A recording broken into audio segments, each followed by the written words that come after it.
Aujourd'hui, nous allons faire un top 32 des films du Marvel Cinematic Universe. Il y en a 32. 32. De Iron Man au Gardien de la Galaxie Volume 3, il y a 32 films qui sont sortis en un peu plus de 13 ans, 14 ans, ouais, voilà ça. Et donc on va directement, sans perdre de temps, commencer par les films que j'ai moins aimés, voire même ceux que je déteste un peu et que je ne veux plus voir. Honnêtement, on va arriver très vite dans les moyens, les passables, les sympas, les très bons, et puis les GOAT, les excellents, puis les GOAT. On verra bien, évidemment, qui sera en GOAT, sachant qu'il y a 3 films qui sont en GOAT. Et je vais dire tout simplement, j'ai regardé, il y a peut-être au début des vacances ou le mois dernier, j'ai regardé un top 32, un peu après la sortie des Gardiens des Galaxies, un top 32 du MCU. Je vais répéter ce que cette personne a dit, c'est complètement subjectif. N'hésitez pas à me dire quel est votre top 3 ou top 5 des films du Marvel Cinematic Universe que vous avez préféré. Et moi, je commence directement avec le plus mauvais, à savoir Ant-Man et la guêpe Quantumania. Pourquoi est-il tout au bas du classement? Tout simplement parce que c'est plat, je me suis ennuyé, je n'ai pas aimé les personnages, le monde quantique, on te l'introduit pas correctement, Kang est ridicule, Kang se fait éclater par des fourmis géantes, et Ant-Man, évidemment, alors ça c'est vrai que c'est vrai que j'ai pas trop fait attention et tout, mais c'est vrai que même quand j'ai vu dans les combats qui étaient ridicules, Ant-Man écrase Kang, alors que c'est censé être le nouveau Thanos. Il impressionne personne, hein. Alors que Thanos, même si quand il se battait pas, quand il était assis sur son trône, sur son siège, il les impressionnait tous. Il disait, oula, il a l'air ultra fort, enfin, il va, voilà, vous voyez ce que je veux dire. Mais là, quand on ne ressent rien, franchement, ne comparez surtout pas un Thanos avec un Kang, s'il vous plaît, parce que là, Modok, Modok est dégueulasse, il ne ressemble à rien. C'est vrai que j'aurais préféré qu'il garde son masque. La façon quand il meurt, et voilà, je vais pas expliquer, je vais éviter un maximum de spoilers pour ceux et ceux qui n'ont pas vu tous les films, mais franchement, Ant-Man Quantumania est médiocre, il mérite la 32e place amplement. Ensuite, nous allons continuer avec Thor Love and Thunder, Thor 4, que j'ai détesté, que j'ai revu une fois pour le remettre dans la tête, effectivement, et que j'ai revu après Thor Ragnarok. Je me suis dit, attends, je vais revoir Thor Ragnarok pour voir si c'est vraiment aussi mauvais, et en fait, non. Thor Ragnarok, personnellement, vous allez voir plus tard, est très très bon, il est haut dans mon classement, alors que Love and Thunder, c'est n'importe quoi. Les personnages ne ressentent plus rien, on ne ressent plus les émotions, ça, franchement, il y a que la joie, la rigolade, on fait des blagues et tout. Ils sont pas investis émotionnellement, les personnages. Sauf que, voilà, quoi, on veut quand même que les conséquences soient quand même prises en considération, qu'elles soient pas prises à la légère. Eh ben non, Thor s'en fiche. C'est Terrence et Philippe, ils font Thor et Korg sont les Terrence et Philippe du Marvel Cinematic Universe. Dans cette émission débile de South Park, une télé-réalité débile où ils font que péter «Oh Terrence, Philippe, délire!» Vraiment, je n'ai vu que ça entre Thor et Korg, c'est que ça non-stop. Et quand ça s'arrête, c'est que pour faire des combats ou échanger sur leur plan. Et encore, là, ils utilisent des blagues, mais franchement, je sais pas si Taika Waititi a bien... Franchement, en plus, il y a plein de facilités, d'incohérences. Dans plein de films, il y a des incohérences. Tout le monde soulève le marteau. Pareil, voilà.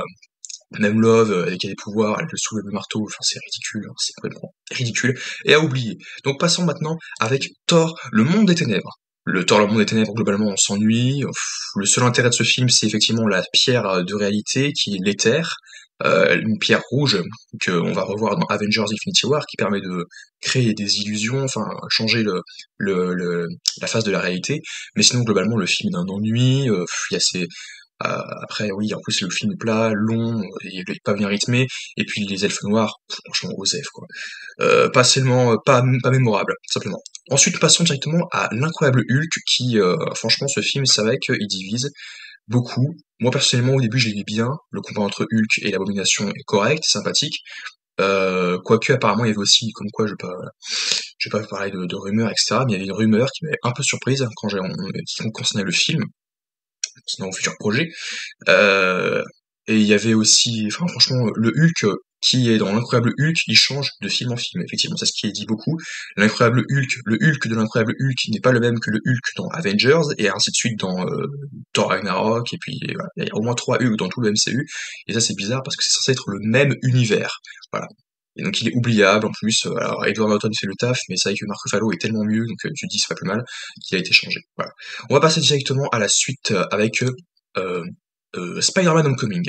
Spider-Man Homecoming que je n'ai pas vraiment aimé, simplement parce que ça fait très effectivement très teen movie, et parfois dans ma tête j'entendais les musiques un peu dans ces films pour ados qui sont en mode nanana, enfin j'ai du mal, je fais très mal, mais vous voyez, il y a des petites musiques un peu pour que écoutent les Américains, et franchement j'entendais ça pendant tout le long, mais c'est vrai que bon, après le vautour, ça va, il fait le café, mais il y a quand même une grosse incohérence dans le film, surtout parce qu'au début du film, il se passe en 2012, après la bataille de New York.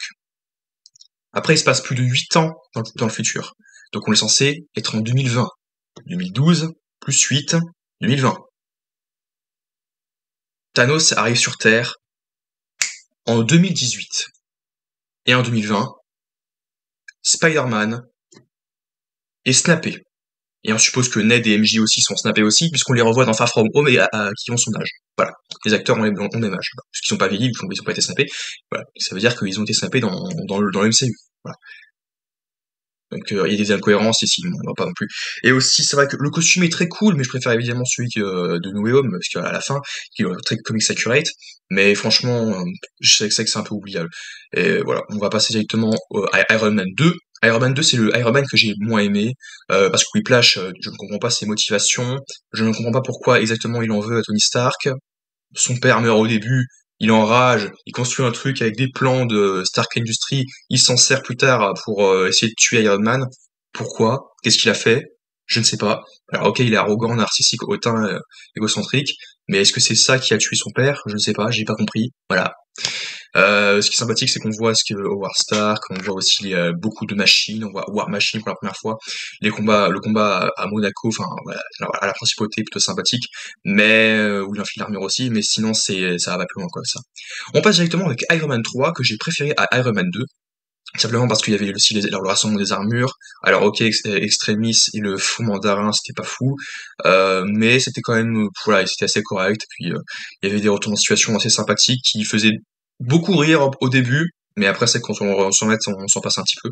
Mais sinon globalement, Iron Man 3, ça va, c'est un bon petit divertissement. On va passer directement à la suite du classement avec Black Widow. Black Widow, c'était un film que je pense que je qualifierais de dispensable, simplement parce qu'on sait déjà ce qui va arriver à Black Widow. Donc effectivement, on n'a aucune tension. Ce film ne sert juste qu'à introduire 3 grands personnages qui ne sont autres que Yelena Belova, Red Guardian et Taskmaster, qui seront potentiellement et vraisemblablement dans le film Les Thunderbolts et dans les Avengers, qui rejoindront peut-être les Avengers avec Bucky. Mais sinon, ça s'arrête là, en fait, le méchant est oubliable, l'intrigue, certes, c'est mêlé avec la chambre rouge dans les comics, et ça rajoute un petit peu de background autour de Natasha, mais globalement, c'est un film que j'ai oublié, que je me suis pas ennuyé dessus, mais je me suis dit en sortant que bah il est pas très très bon. Il est bon, mais il est pas non plus incroyable. Donc là, c'est comme ça. Donc ensuite, nous allons passer à un film qui non plus n'est pas incroyable, que j'ai Captain Marvel. Captain Marvel, j'ai quand même préféré. Alors j'ai quand même hésité à le mettre derrière Black Widow parce que Captain Marvel, j'ai vraiment eu du mal. Le personnage, elle aussi n'a aucune émotion. Elle ne ressent rien du tout. Elle croit qu'elle est une Kree. Quand rencontre Nick Fury dans une espèce de base secrète avec des archives, elle se rend compte qu'elle est terrienne, et elle est comme ça. Tiens, c'est curieux, cette femme me ressemble. C'est peut-être moi. Ah oui, c'est moi. Ah, cool. Et l'émotion, la réaction, tu es là, non, il y a pas. Voilà. Après aussi, on rencontre les Skrulls pour la première fois, donc la série Secret Invasion vient de se terminer, donc je pense qu'il faut avoir vu quand même le film pour pouvoir voir Secret Invasion. On rencontre Talos, on rencontre sa femme, sa fille Gaïa, en tant que Skrull, parce qu'il était encore enfant, donc il devait prendre l'apparence d'une enfant à l'époque. Oui, et puis sinon c'est sympathique, les cris voilà, sur les méchants, on retrouve Ronan, mais Ronan n'a pas un très grand rôle. Voilà, quand j'attendais à Ronan, je m'attendais à voir à ce qu'il ait un grand rôle, mais pas du tout. Donc les Kree chassent les Skrulls, tout ça, c'est intéressant, ils sont réfugiés sur Terre, ça amène Secret Invasion, ça on le sait pour ceux qui ont lu les comics. Et puis sinon, les effets spéciaux sont corrects, le scénario est non, il est pas, voilà, il est pas trop. L'intrigue est correcte parce que ce qui est intéressant, c'est qu'à de base, on pensait qu'il y allait voir les souvenirs de Captain Marvel qui allaient ressurgir et qu'on allait voir son passé, mais même ça, c'est pas bien exploité. Et puis pareil, les cris, franchement, c'est. Bref, j'ai pas trop aimé non plus ce film. Nick Fury qui est un peu le comique de service, qui est le comique trentenaire, quarantenaire, qui fait des blagues, et une incohérence avec Winter Soldier là aussi, parce que dans Winter Soldier, il dit qu'il avait perdu son œil parce qu'il avait fait confiance en quelqu'un. Et il dit dans Winter Soldier, Captain America, qui dit oui, la dernière fois que j'ai fait confiance en quelqu'un, j'ai perdu un œil à cause de lui. Alors pourquoi dans Captain Marvel, on voit que c'est Goose, le chat extraterrestre Fairclone, qui te griffe la gueule et qui te crève l'œil. Genre, imaginez, oh miaou, miaou, je te fais confiance, oh merde, miaou, je t'ai fait confiance, quoi. Ah. Il y a des petites incohérences comme ça, des petits trucs aussi, et puis le Tesseract aussi, il y a quelques petites facilités d'incohérence. Enfin bref, le film est dans OZEF, je l'ai pas vraiment beaucoup aimé, et je préfère pas trop me le mater non plus très souvent.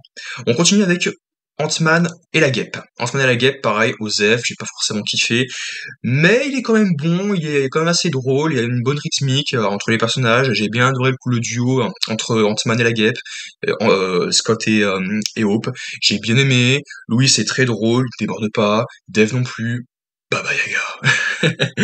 Baba Yaga. J'ai très bien aimé, franchement, le trio est très drôle, Scott aussi, le comédien de doublage, par contre, de Hank a changé parce que je crois que le comédien de doublage, je l'ai plus entendu depuis. Il est dans quelconque production, donc je ne sais pas si l'acteur est décédé.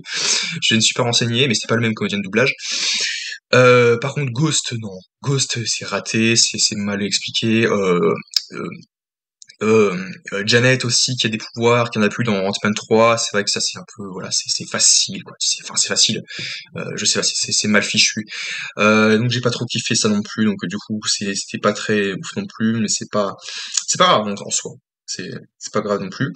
On passe directement avec Ant-Man, le premier film, qui est dans la continuité, enfin Ant-Man et la Guêpe qui était dans la continuité du premier film, mais quand même Ant-Man et la Guêpe il est juste au-dessus, il est dans la catégorie des sympas, un sympa et un peu plus quand même, il est quand même assez drôle, il est sympathique, il a une bonne rythmique, le méchant certes n'est pas forcément très ouf, mais le combat en est tellement drôle entre Yellow Jacket et Ant-Man dans la chambre de Cassandra Lang, que ça devient drôle aussi, et franchement vous l'allez jouer, rétrécit, s'agrandissent, les fourmis s'agrandissent aussi, tout le monde panique, ils disent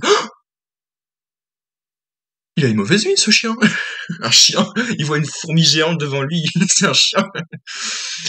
Bref, c'était quand même assez drôle. Il y avait la façon comment le personnage se sert de la combinaison de Ant-Man pour rétrécir, agrandir, faire des pirouettes, des sauts, envoyer des lasters, etc. est plutôt sympathique. C'est très cool.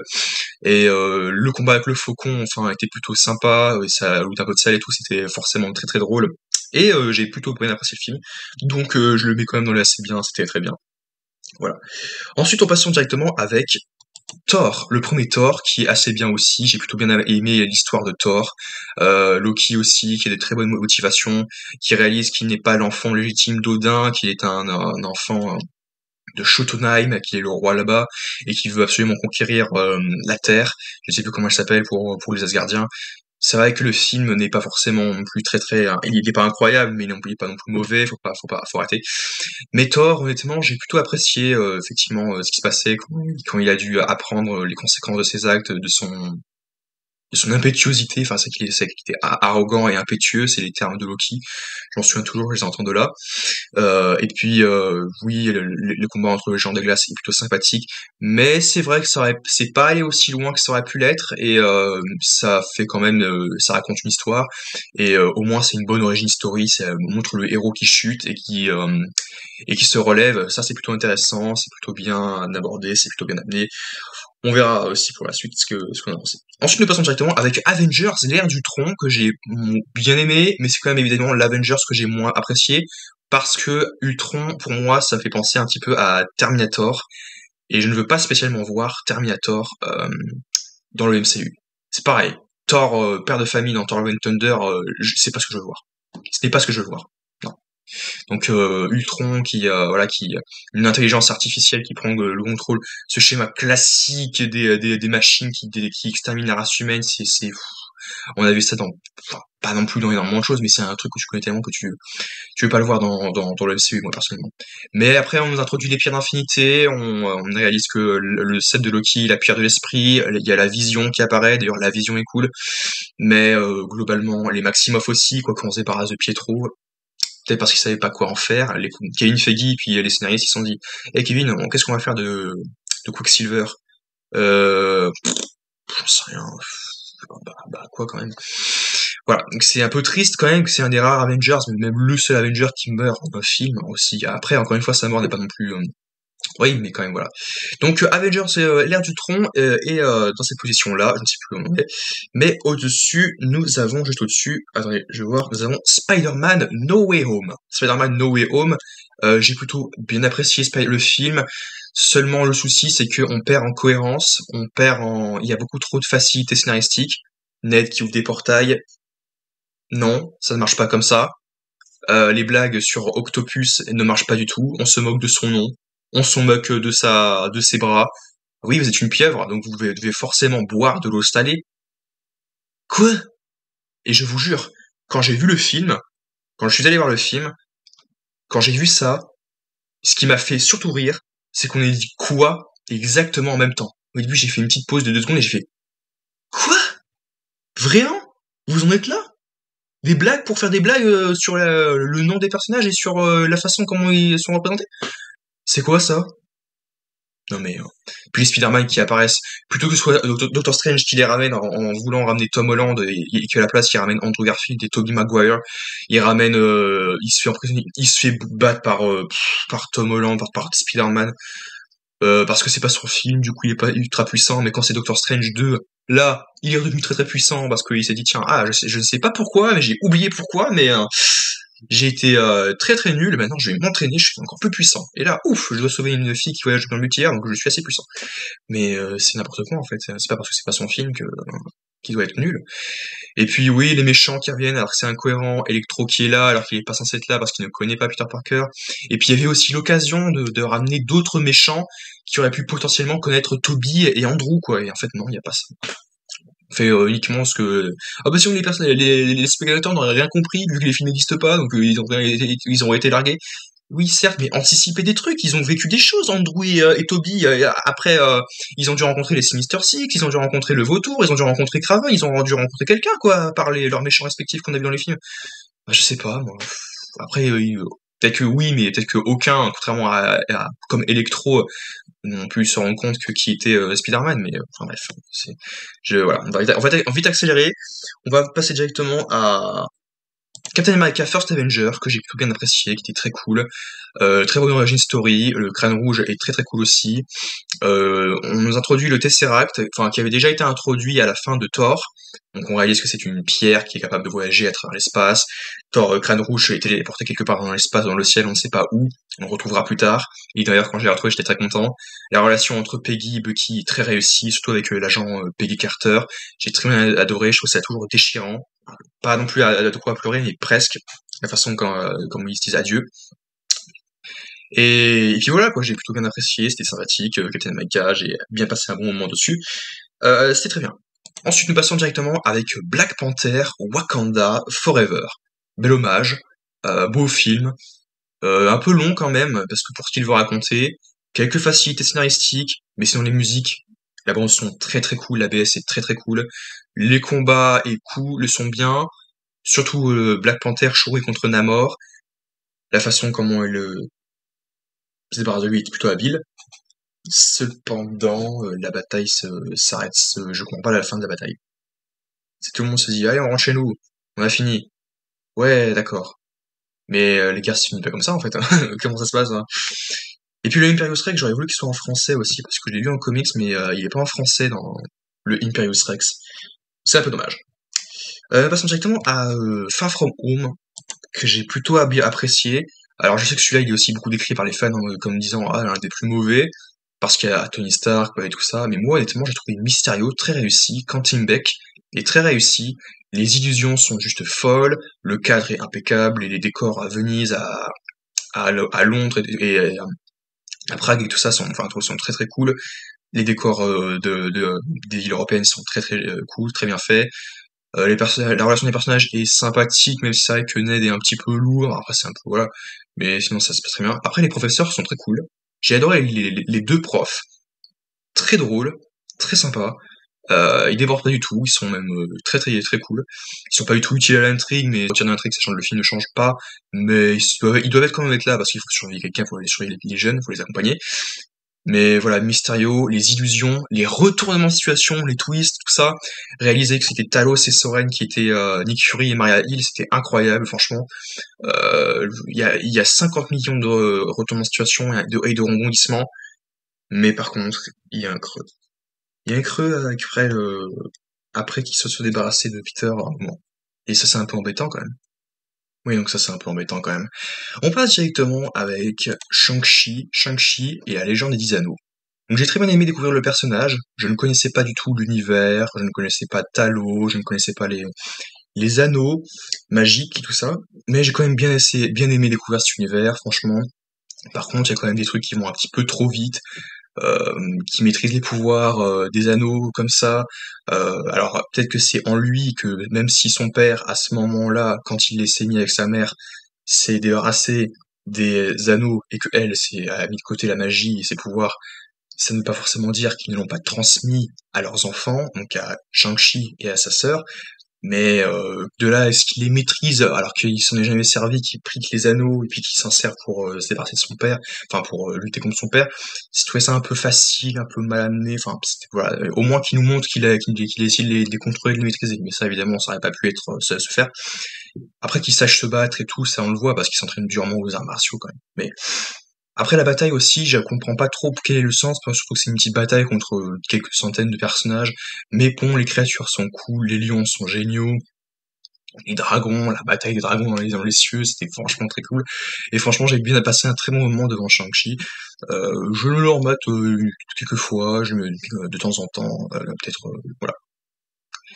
Donc du coup, c'était assez sympathique, j'ai très bien aimé Shang-Chi et la Légion des 10 Anneaux, et on passe directement avec Iron Man, le premier Iron Man, donc le pionnier du Marvel Cinematic Universe, la toute première origin story du MCU, le premier film Marvel avec Robert Downey Jr. en tant que Iron Man, qui était très cool, la façon comment il s'échappe. J'ai lu un comics sur Iron Man, c'est pas exactement des talibans afghans enfin en Afghanistan qui l'ont enfermé, c'est avec des Vietnamiens qui l'ont capturé, et les motivations des Vietnamiens sont pas exactement les mêmes. Ils voulaient qu'il travaille pas forcément sur des missiles, gros missiles, mais sur d'autres armes, je sais plus, des armes, enfin des armes quand même très dangereuses. Et effectivement, avec de l'aide d'un chercheur, il a créé une armure de fer, et ils s'en est servi de métal, et ils s'en est servi pour s'échapper exactement comme ça. Donc la façon comme il utilise les lance-flammes, c'est trop cool. Genre il attend que tout le monde s'arrête de tirer, il dit c'est bon, vous avez fini? Ok, à mon tour. Franchement, c'est trop cool. Je vais peut-être même mettre des flammes si je peux. Ça serait cool.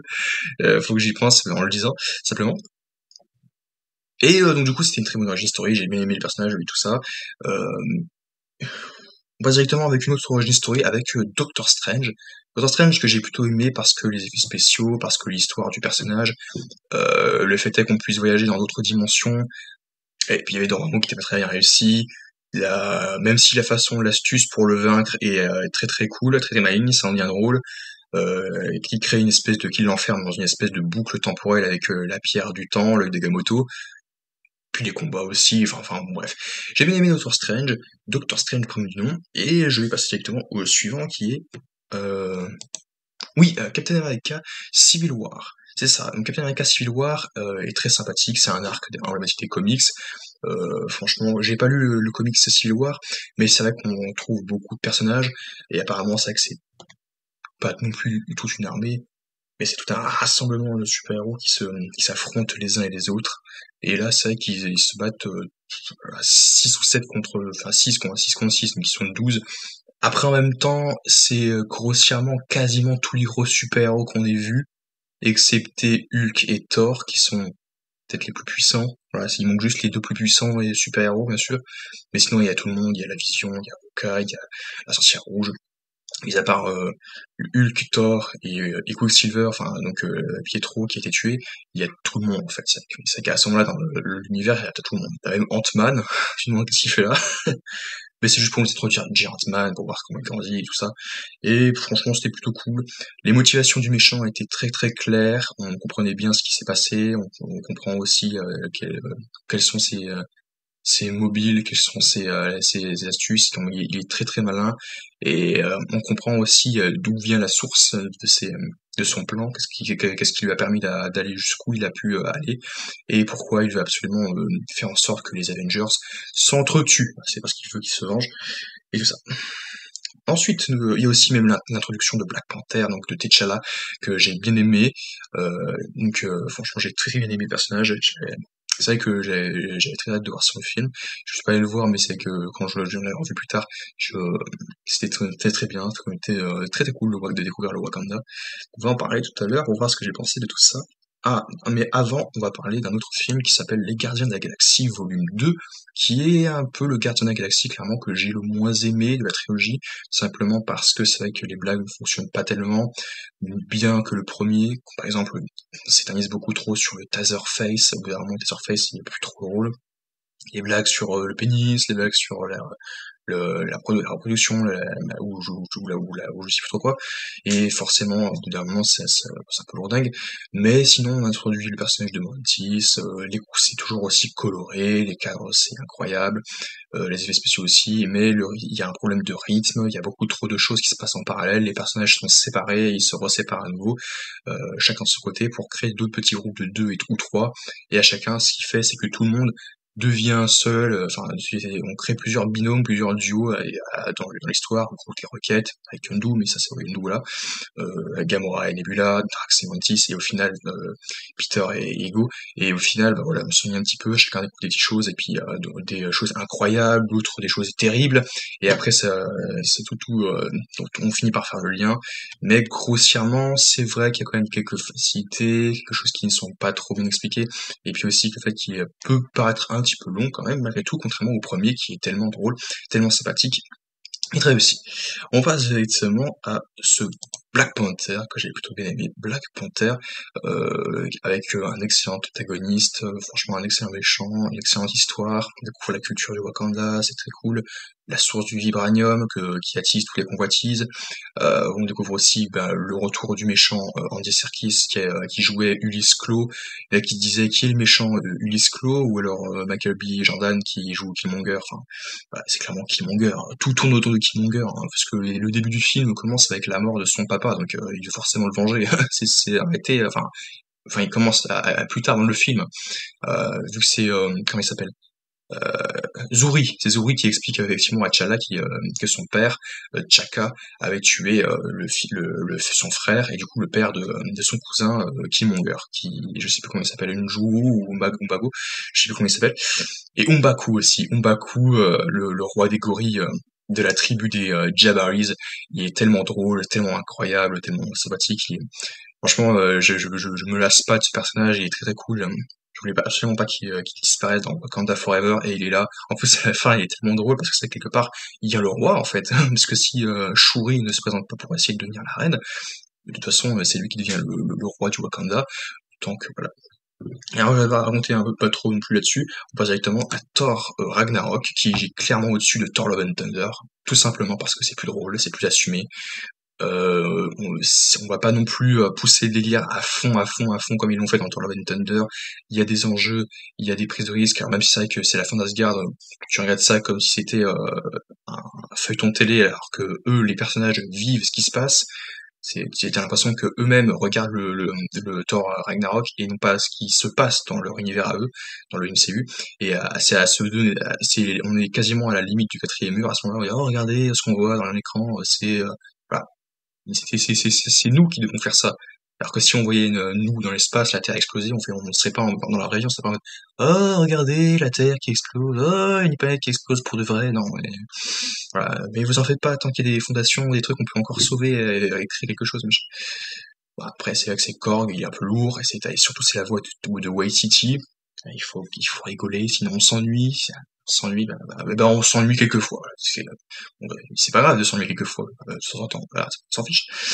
Mais grossièrement, c'est vrai que Hela est très peu présente, même si elle est très puissante, la fulgurance de Thor est quand même bien plus impressionnante, c'est plus stylé que dans Love and Thunder, parce que c'est bien fait, c'est bien amené, et ça pète de partout, et au moins les couleurs sont très très cool. Ça c'est cool parce que c'est en couleur, en plus il y a le cadre, on se tarde beaucoup sur les décors et sur les plans reliefs, c'est très très cool. Et au final, non, j'ai très bien aimé ce qui se passait dans Thor Ragnarok. Ça veut dire le combat entre le duel entre Thor et le gladiateur Hulk, Hulk le gladiateur, c'était très cool, le champion d'Osaka, très sympathique. On passe directement à Captain America et le soldat d'hiver, que j'ai quand même préféré à Civil War aussi, simplement parce qu'il y a le côté espion, que après il y a un problème de rythme aussi, le film est beaucoup trop long pour ce qu'il faut raconter, mais grossièrement, le secret d'Hydra qui s'est infiltré dans le réseau du Shield, la chute du Shield, Nick Fury qui se fait passer pour mort pour démasquer Pierce, c'est incroyable. Il y a le retour de Bucky qui n'est pas mort, qui a été récupéré par les soviétiques pour en faire une machine de guerre, pour en faire un super soldat, une arme pour leur servir à leurs intérêts, conflit géopolitique et militaire, militant. Ça c'était intéressant, c'était très cool, c'était bien amené, c'est bien amené dans Civil War quand ils expliquent l'origine des soldats d'hiver et aussi qu'il y en a potentiellement d'autres qui peuvent être à réagir, être ultra vénères et se battre, mais qu'on les montre pas. Donc, quelques déceptions, mais dans Winter Soldier, globalement, c'était très très bien, le côté espion, ce qu'on revoit un peu dans Secret Invasion, l'espèce de masque aussi pour se faire passer pour quelqu'un d'autre, plein de retournements de situation, plein de surprises aussi, donc c'est plutôt intéressant de voir ça, des choses qui te laissent un petit peu, qui te laissent un peu scie, qui te laissent en mode ah, comme ça. Bref, on va passer directement aux Éternels, les Éternels qui sont tout simplement très très bons. Au début, j'étais très très mitigé, je n'avais absolument rien compris, mais vraiment, c'est ce que j'avais dit. J'ai dit mais attends, mais j'ai rien compris à ce film. Qu'est-ce que ça veut dire? Qu'est-ce que ça raconte? Et pourquoi il n'y a personne d'autre dans l'univers? Aucune connexion avec rien ni personne par rapport aux Avengers et aux autres personnages. Mais les Célestes, ils étaient cool, franchement, le film est trop long pour ce qu'il faut raconter, mais au moins on s'attarde un peu sur les personnages, au moins. Qu'est-ce que ce serait si pendant cette phase, ou ces phases où on s'attardait pas sur les personnages, on racontait complètement autre chose, et que le film dure autant de temps, plus de 2 heures et demie, franchement ce serait un ennui mortel, ce serait assommant. Mais c'est pas le cas. Alors les déviants, très très sympa, mais encore une fois, le scénario, pourquoi les déviants reviennent que maintenant, après plusieurs siècles, et des siècles d'absence, voilà. C'est vrai que c'est pas expliqué, c'est juste effectivement Icaris et Ajak qui les découvrent comme ça, et voilà, c'est d'abord, oui, comment ça s'appelle? C'est Icaris qui le découvre, mais voilà. Sinon après leurs intérêts, savoir sur qu'est-ce qu'ils en pensent, comment ils se positionnent par rapport au cycle d'Arechem et des Célestes et tout ça, c'était plutôt bien amené, c'était intéressant et ça fait un peu le point aussi avec les futures incursions, l'explosion de la Terre et tout ça. Donc c'est assez maigre, mais comme connexion, c'est même peut-être pas du tout connecté au Nexus et aux incursions, mais quand même, c'était sympathique de voir les planètes comme ça, parce que ça va être amené à un moment ou à l'autre dans Secret Wars. D'ailleurs, je lirai le comics pour voir comment ça se passe, où il y a deux réalités qui risquent de s'entrechoquer pour disparaître. C'est plutôt bien amené dans Doctor Strange, même si c'est vrai que c'est un peu des failles scénaristiques pour que le spectateur comprenne, que le fan puisse faire le lien avec ce qu'il a pu potentiellement lire ou voir ou connaître, et ce que les autres qui peuvent potentiellement comprendre l'intrigue globale. Sinon, c'était ça. Ensuite, nous passons à Avengers. Avengers que j'ai plutôt bien apprécié, que j'ai bien aimé par rapport à l'ère d'Ultron, simplement parce que c'est le premier rassemblement, les personnages hauts en couleur, ils se battent tous ensemble contre Thanos, les Shitori, Loki, et c'était plutôt intéressant avec les vaisseaux extraterrestres qui volent sur New York, la bataille de New York était très très cool.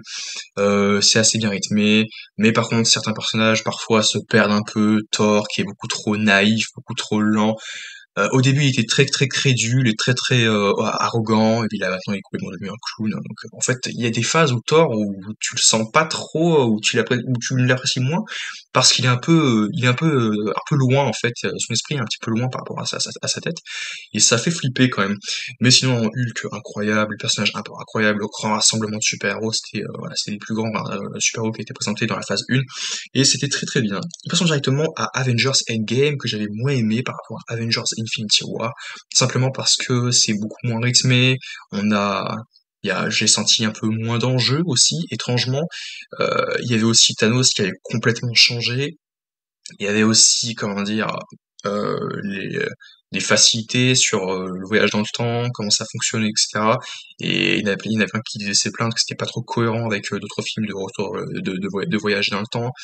mais grossièrement, c'est vrai que ça va, la bataille de fin qui était très cool, aussi les pierres d'infinité. Après, voilà, c'est un film qui était un petit peu trop long parce qu'il manque de rythme aussi. Voilà, il y a quelques petits creux, mais sinon, globalement, voilà, c'était quand même très sympa de voir tout ça. Une bataille finale contre Thanos. Les Gardiens de la Galaxie, volume 1, qui est quand même le meilleur de la trilogie. Enfin, non, pas du tout, pas du tout. Il est quand même meilleur que le deuxième, plutôt, je veux dire. Tout simplement parce que il est beaucoup plus drôle. C'était la surprise à l'époque, le côté un peu space opéra qui était assez bien amené, là où tu voyais diverses planètes, un petit peu de différents styles, les personnages qui interagissent ensemble, qui deviennent une véritable famille, qui luttent ensemble pour sauver tout un peuple et aussi pour récupérer une pierre d'infinité pour pas que les autres s'en servent pour pouvoir faire le mal. Tout ça c'était assez intéressant, il y avait une bonne rythmique, une bonne dynamique, les personnages étaient drôles, c'était sympathique, c'était fun, et puis aussi divertissant, voilà. On passe directement aussi au top 3, avec Doctor Strange in the Multiverse of Madness, qui est dans GOAT, du coup, vu qu'il est dans le top 3. J'ai hésité avec quand même les Gardiens de la Galaxie devant le Doctor Strange, mais Doctor Strange est tellement cool. L'introduction est juste folle. Les personnages, et en plus, il y en a qui disent ouais, mais le multivers est pas assez exploité, il voyage que dans un seul univers. Alors déjà, il voyage à travers plein de réalités. Oui, mais on s'attarde pas dessus, on le voit juste comme ça. Oui, certes, mais c'est pas un argument, mais Wanda envoie Christine de 838 et Doctor Strange de 616 dans une autre réalité, là où il y a le Dark Strange. Donc c'est un deuxième univers, quoi, un autre univers. Et puis après, il s'en sert aussi avec le Darkhold, et ça aussi c'était très très cool, utiliser le Darkhold pour prendre possession d'un de ses variants dans un autre univers, ça c'était plutôt assez stylé. Surtout dans ces Surtout quand c'est Strange qui l'utilise pour prendre possession de son cadavre qui est tué au début du film. Et j'ai très bien aimé Wanda, franchement, la sorcière rouge. Et pourtant, je n'aimais pas spécialement le personnage au début du MCU, mais maintenant, je l'ai vraiment beaucoup apprécié, il m'a vraiment touché parce que c'est vrai que tu la comprends en fait. Ce qu'elle veut, c'est être avec ses enfants, et c'est être une mère de famille. Et franchement, c'est très triste. T'as de la peine pour elle. Franchement, tu te dis ah c'est triste, elle peut pas avoir ce qu'elle veut. Et c'est pareil pour Steven, il peut pas avoir accès à Christine parce que voilà, parce que à chaque fois il échoue et il est condamné à rester seul ou à essayer de se trouver avec quelqu'un d'autre et oublier Christine. Et ça c'est triste parce que franchement, voilà, il se parallèle un petit peu, donc aussi ne pas obtenir ce que tu rêves, même à travers Doctor Strange, et puis aussi voilà America qui a perdu ses mamans. Donc là franchement, quand on s'attarde sur les trois personnages, c'est très très sympathique. T'as presque envie de pleurer avec eux quand ils réalisent ce qui leur arrive. C'est très triste. Et puis aussi évidemment voir d'autres personnages du multivers, de Marvel, c'est très cool aussi, les incursions, tout ça. Franchement, c'était très très cool. J'ai très bien apprécié Doctor Strange in the Multiverse of Madness et j'ai hâte de voir le troisième film. Et nous passons directement au Gardiens de la Galaxie volume 3. Parce que les Gardiens de la Galaxie volume 3 dans le tome 2, j'ai très bien aimé. C'était très très bon.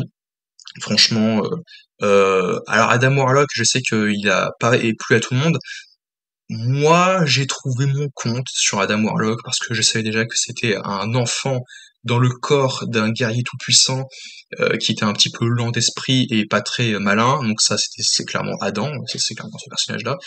Et aussi, en même temps, il se passe que 9 ans, donc je sais pas comment son peuple grandit et évolue, vieillisse, mais voilà, il s'est passé 9 ans entre le deuxième Gardien de la Galaxie et le troisième, quoi. Donc 9-10 ans max, donc on sait pas trop ce qui s'est passé, mais après, concernant le Rocket, à chaque séquence dans le passé, je pleurais, mais comme je versais les larmes, tellement touché la relation avec Layla, avec Sol, avec comment il s'appelle l'espèce de Morse, j'ai oublié. Je sais plus. Bref, toujours est-il que c'était très très touchant, très poignant, mais tu t'attends vraiment à voir mourir quelqu'un, notamment Rocket, et finalement ça n'arrive pas, et du coup merci, tant mieux. Merci quand même de pas faire ça quand même, parce que c'était quand même un personnage qu'on aimait beaucoup. Mais l'essentiel, c'est que le film se prend au sérieux, qu'on a des émotions, qu'on pleure un bon coup, qu'on rigole, qu'on rit, on passe à travers plein d'émotions, la joie, la rigolade, la peine, la peur, à travers toutes sortes de sensations, et ça c'est cool, franchement. Bravo James Gunn. Arrêtez les aigris qui ont dit oh, Guardians of the Galaxy Volume 3, oh mon dieu, oh, et on va confier ce mec à ce qui a fait ça, qui a fait cette bouse, on va lui confier d'ici, oh mon dieu, moi fan de DC, oh mon dieu, non, il va tout rater. S'il vous plaît, stop. C'est insupportable. Parce qu'il y en a plein qui se disent qu'ils sont fans de DC et tout, ou de comics, qui disent DC, cool, ça va plus être Snyder, ouais, et puis ceux qui ont suivi Snyder jusqu'à Flash et Aquaman 2, prochainement, ça va être James Gunn avec tout ça, et puis les Gardiens de la Galaxie, c'était plus bien, et puis il y en a plein qui ont dit que le troisième était nul, mais pas du tout, je trouve qu'il est excellent, il est très bon, franchement, c'est très bien fait, les personnages sont, les relations entre les personnages sont très bien écrites, très bien développées, on est dans la continuité, c'est très sympa, et franchement, moi j'ai passé un très très bon moment, quoi. J'ai passé un très bon moment. Et on passe directement avec le top 1 avec notre que Avengers Infinity War, qui restera, je pense, numéro 1 encore un petit moment, parce que le prochain film c'est The Marvels, et je ne vois pas The Marvels dépasser pas du tout, Infinity War. Je ne vois pas du tout, voilà, qui pourrait détrôner Infinity War. Peut-être Secret Wars, j'espère. Honnêtement, s'il est juste en dessous, c'est pas grave, mais franchement, du moment qu'ils réussissent le film, on verra. On verra comment ça longtemps. Puis d'ailleurs, tant mieux, parce que il faut développer plein d'arcs, même si c'est vrai qu'il faut pas non plus créer X milliards de séries ou de spin-off sur tel personnage. S'ils font un truc sur Gaïa, ou s'ils font un truc sur tous les personnages, moi je dis ça sert à rien, quoi. Développez-les dans d'autres films, je sais pas, où ils ont un rôle important, certes, mais où c'est des personnages beaucoup plus connus, quoi, qu'on a connus. Là où on dit effectivement, grâce à ce film, vous avez pu trouver tel personnage et avoir un développement. Bref, pour venir à Avengers Infinity War, c'est fluide, c'est bien rythmé, tu as la storyline des pierres d'infinité qui est accélérée, tu découvres la dernière pierre d'infinité qui n'est autre que la gemme de l'âme, tu retrouves Crâne Rouge, Red Skull, qui est sur Vormir, c'est hallucinant, quand j'ai vu ça au cinéma, j'y ai pas cru, j'ai fait, mais c'est Crâne Rouge! En plus, j'ai dit, tiens, après, c'est le comédien de doublage, mais c'est aussi le comédien de doublage de Ross aussi. On sait pas, c'est aussi la voix de ce comédien de doublage. Il double au moins 3 personnages dans tout le MCU. Et là, tu te dis, mais c'est qui? C'est un autre personnage qu'on ne connaît pas. Et quand je l'ai vu, j'ai dit, on dirait un des trackers. Et en fait, voilà. Et quand j'ai vu sa tête rouge, je me suis dit, mais c'est Crâne Rouge, quoi. Franchement, c'est incroyable.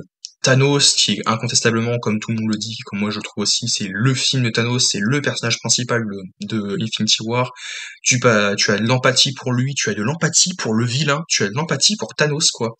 Quelle ironie, tu as de l'empathie pour lui, alors tu t'es avec à fond dedans, même si c'est vrai que t'es pas à fond pour qu'il détruise la moitié de l'univers quand même, mais dedans, même si c'est vrai que t'es pas à fond pour qu'il détruise la moitié de l'univers quand même, mais tu le respectes quand même pour ce qu'il a, même si ça tu dois l'arrêter hein, après tout.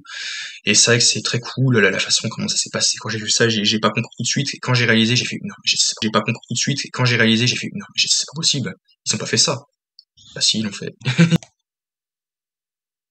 Réalise qu'il a tout perdu, mais que ça en valait la peine parce que c'était vraiment ce qu'il voulait et ce qu'il estime que cette idéologie est juste et que c'est mérité, qu'il faut que ça se passe.